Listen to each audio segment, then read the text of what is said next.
guys, May here, and today I am re-filming a video that I filmed yesterday. So yesterday, if you don't know, Produce48 ended and the final girl group got released. The members of the girl group got released, and I made this big ranting video in my car during work, but it was awful because I looked like a disaster and it was 800 degrees outside and my phone overheated. And so today I'm going to film it on my normal camera in my room, and I don't look like a mess because of work. I need to talk about this, which I'm sure there's like 8 billion videos. I've even watched a couple so far, 8 billion videos out about this, but I have things to say, so we're going to talk about it. I do plan on making a more in-depth video about Produce in the future, but I really just wanted to sit down and talk about the final members of the final lineup. The first thing I want to say is that I have watched all 3 seasons of Produce fully. I don't watch any of the finale episodes because I just don't have time for that amount of editing from Mnet. I just never watch the finales. I always just like see who won and then watch the performances and then move on with my life. But this has been a very, very interesting season, I think. I also haven't seen last week's episode, but I'm gonna watch that before I film that other video, so do not worry about that. Yesterday what I did was I started from number 1 and went down to number 12 because I have more complaints towards the bottom than the top. And I'm trying to decide if I'm going to stay in this group. I will let you know at the end of this video. I said that yesterday too, and then I didn't, so hopefully I remember to do that this time. So number 1 was Starship Entertainment Wonyoung, who I released the top 12 after the first elimination, so I will go ahead and link that up above right now if you would like to check that out. My thoughts changed a little bit, and I'll discuss that throughout this video, but that was my original top 12 from most of the girls, and yes, so you can compare and see how many girls actually made it into this group, which is quite a few, I think. Number 1 was Wonyoung. First of all, her place and her are the most, I won't say the most, but like one of the main things that people are talking about from this final lineup. And I like Wonyoung. I think that she, fantastic maknae material. I think that she is a very talented dancer.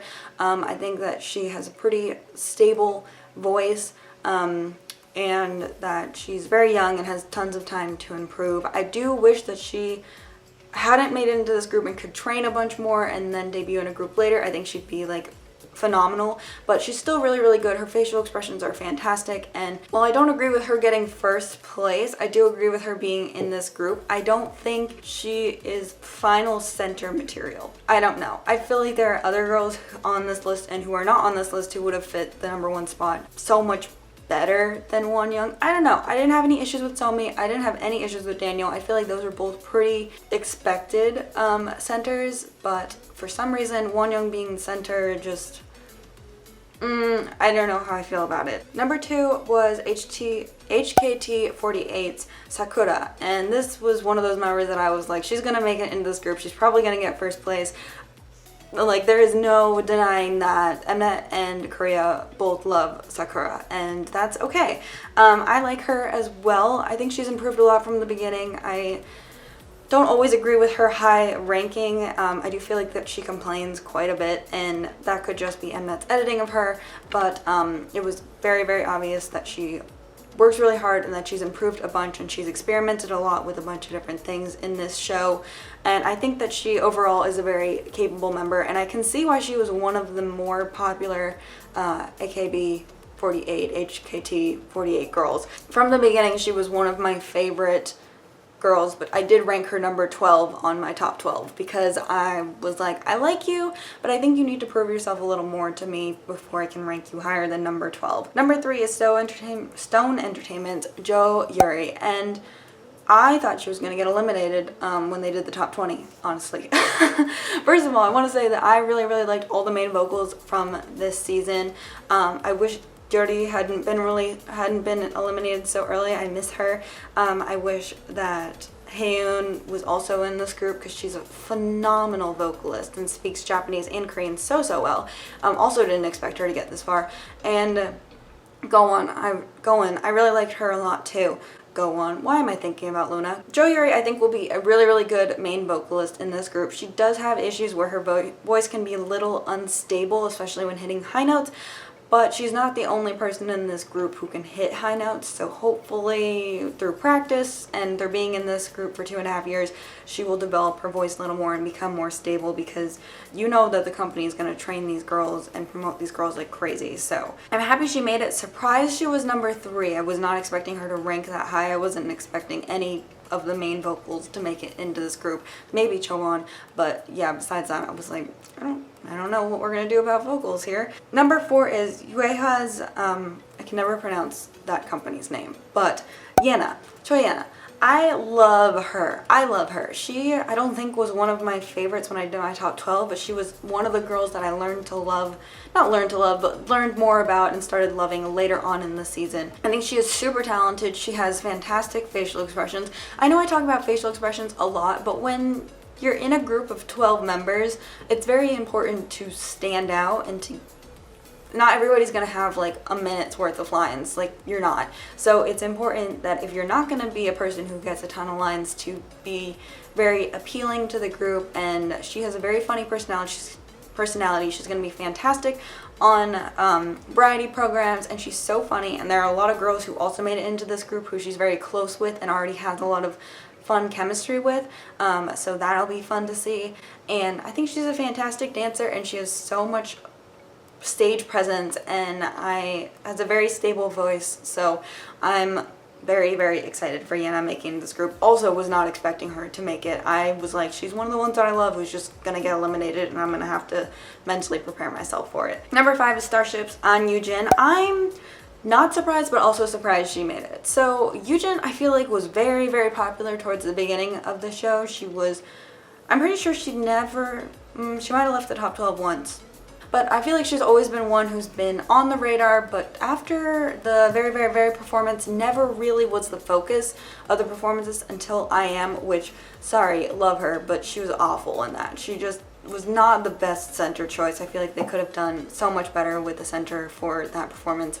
And I think that's part of the reason that it didn't really get a lot of votes and a lot of those girls got eliminated, sad face. Thought that Korea was kind of over her, and I guess not. But yeah, I don't really feel one way or the other about her. I think she's funny. Like Yena is going to have great variety presence. I think she has a ton of potential, and I'm excited to see what she does in this group.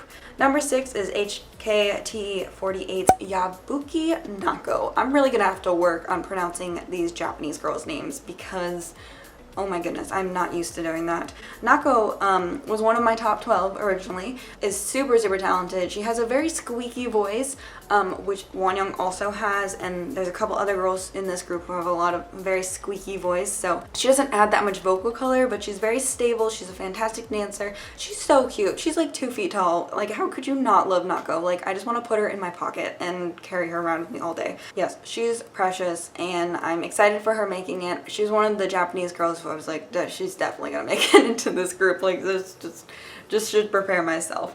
Number 7 was also no surprise, and literally everyone who I worried about this girl was like, shut up, she's gonna be fine. Kwon Eun-bi of Woollim Entertainment. She was my number 1 pick. When I did my top 12, my number 1 pick was gone. She was my 2nd pick. I just started loving Eun-bi so much. She constantly impressed me. She had fantastic leadership skills, fantastic dancing, fantastic vocals. She's main vocal and main dancer material. She was a fantastic center for the Sorry Not Sorry performance. She's just an overall well-rounded individual, and she's kind of like Daniel in the sense that I'm like, there's no question you should be in this group because you are just so incredibly talented and you have such amazing stage presence. So she reminds me of Daniel and Somi quite a bit. Not that I'm saying she should have been 1st place, because I never expected her to get that. She's never been above 5th, I don't think. But her ranking was dropping quite a bit, so I'm very, very happy she ended up making it, because I thought they were going to pull a Jonghyun with her. But it wasn't her they pulled a Jonghyun with. We'll get to that. Number 8 is 8D Kang Hye-won. This is the major issue with a lot of people, including me. I don't like her. So this was hard for me to talk about yesterday too. But she's one of those members that I don't really know why she was still in the show.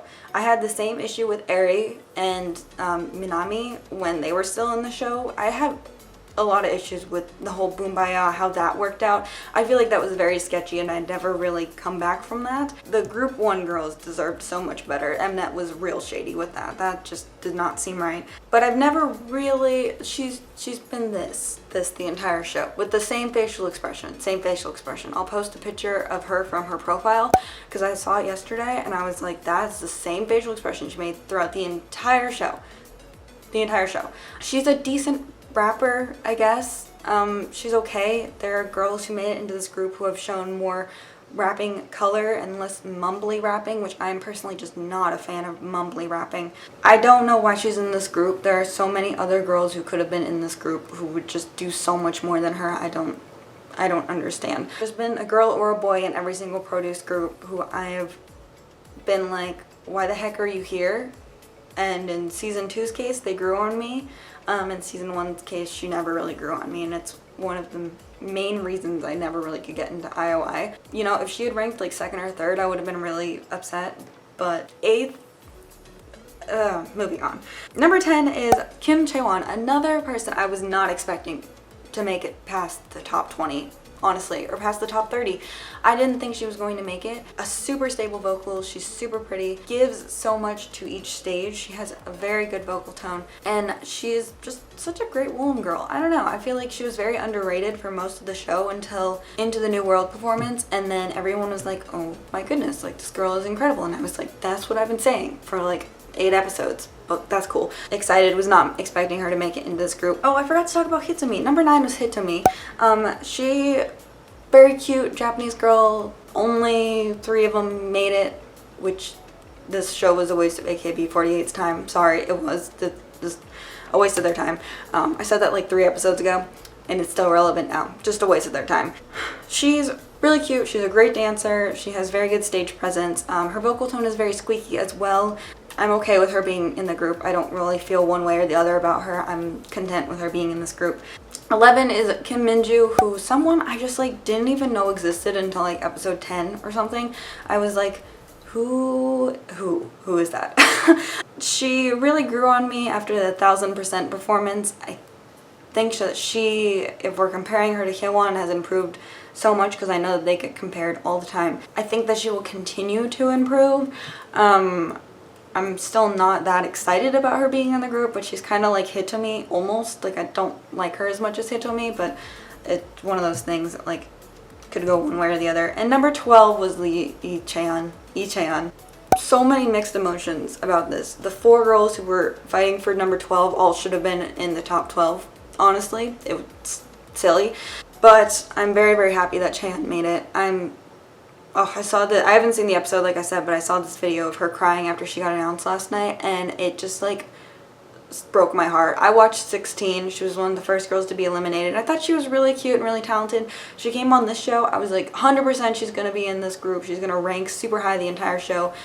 I felt like she just kept dropping and dropping and dropping, and I was like, Korea, do something. Like, it's one of those things. I felt so helpless that I was like, I need to do something, but there's literally nothing I can do. Like, and then she started getting more popular again, and then I was like, I don't know if it's gonna be enough to get her into the top 12 though, and it did, and I'm so happy. Things I would change about this group, there's a couple, but we're gonna talk about the main ones. I would switch Hyewon for Gan in a heartbeat. In literally half a heartbeat, in like an 1/8 of a heartbeat, I would switch those 2.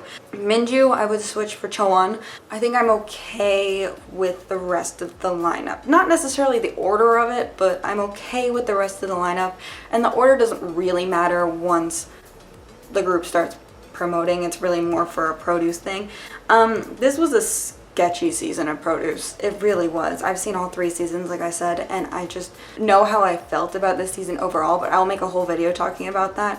But I think I'm leaning more towards standing this group. I am going to watch to see what their music sounds like before I completely decide, but like I said, Eunbi was my number 1 pick, and I do like quite a few of the other girls. Hopefully their music is good. I guess we're gonna have to wait and see. Like I said, there should have been more Japanese girls in this group too. There were so many other Japanese girls I would add to this too if I could have more than 12 members, because I'm happy with the Japanese girls that made it, but also there should have been more of them. I'm not saying it had to be an even 6-6, but I'm saying that there should have been at least 4 or 5. The way that they played Khan like that, she never left the top 12. Never. She was number 1 for the first 4 weeks of the show. And Korea and Mnet really did her dirty like that. That was just so sad. I'm so sad about it. I really hope that... I'm sad about Yoonjin getting eliminated too. That wasn't cool. I really hope Pledis just goes and promotes after school like crazy after this, because they added Yoonjin into after school, which is a rotational group, so they could very easily do that, and they're not going to add Yoonjin to Priston. I think that they could really hype up after school, and I don't know. I'm really bitter about that. Yeah.